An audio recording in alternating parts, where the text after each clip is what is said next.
Chers amis, bienvenue pour cette deuxième chronique littéraire que je voudrais consacrer une nouvelle fois à la figure de Marie-Noël. Marie-Noël, cette femme poète du début du XXe siècle, un des thèmes qui traverse toute son œuvre et en particulier sa poésie, c'est le thème du manque. Alors je pense que ce thème peut nous parler à nous, en particulier en ce moment où nous faisons l'expérience un peu inédite du confinement. Sans doute que beaucoup de choses nous manquent en ce moment, manque de voir nos proches et nos amis que nous avions l'habitude de voir, manque de tout un tas de divertissements auxquels on était habitué, aller au cinéma ou courir la campagne par ce beau soleil. Rester chez soi peut être difficile et vécu comme un manque. Marie-Noël, elle aussi, a fait l'expérience de manquer de plein de choses dans sa vie. Je vous ai parlé la dernière fois de cette déception amoureuse quand elle était jeune. Elle parle souvent dans sa poésie de ce manque de la tendresse humaine. Il y a eu aussi le manque de temps. Elle aurait aimé se consacrer beaucoup plus à sa poésie, sa passion, et elle devra en fait s'occuper de tout un tas de choses matérielles pour sa famille et se dédier à elle. Alors pour nous aider à vivre cette expérience du manque, je vous propose deux petits extraits des notes intimes de Marie-Noël.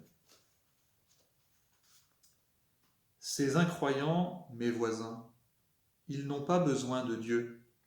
Sans Dieu, ils ont tout, la beauté, le charme, l'intelligence, le talent, les amitiés précieuses, la grande réputation, les honneurs, et aussi la valeur rare, et aussi, par bonté gracieuse, la volonté et le pouvoir de faire le bien. Une seule chose leur manque, la faim. C'est sans doute une grande misère que d'être constamment rempli, rassasié.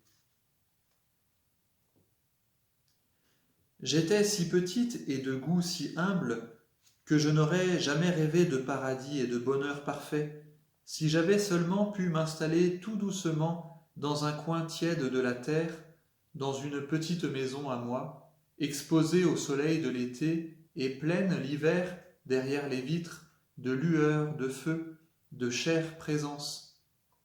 Ce tout petit bonheur, pourvu qu'il eût duré, je n'aurais pas eu besoin de ciel. Mais Dieu voyait pour moi plus grand que moi. Il ne m'a pas permis de m'installer sur terre, il m'a forcé à avoir besoin de ciel. Voilà, ces deux petits extraits de Marie-Noël nous parlent du manque. Le manque pour elle n'est pas une frustration, mais vraiment l'expérience qui lui révèle l'essentiel, qui lui révèle en creux ce désir de Dieu. Chers amis, le manque est essentiel à nos vies. Alors en ce temps de confinement, où nous faisons peut-être davantage l'expérience d'une certaine solitude, voire du silence, ne cherchons pas à le combler trop vite par des réseaux sociaux, des films, mais saisissons cette occasion que le Seigneur nous donne de manière providentielle pendant le carême pour nous recentrer sur lui, pour découvrir que lui seul, au fond, peut vraiment combler ce manque, ce désir qui nous habite. Je vous souhaite à tous un bon carême.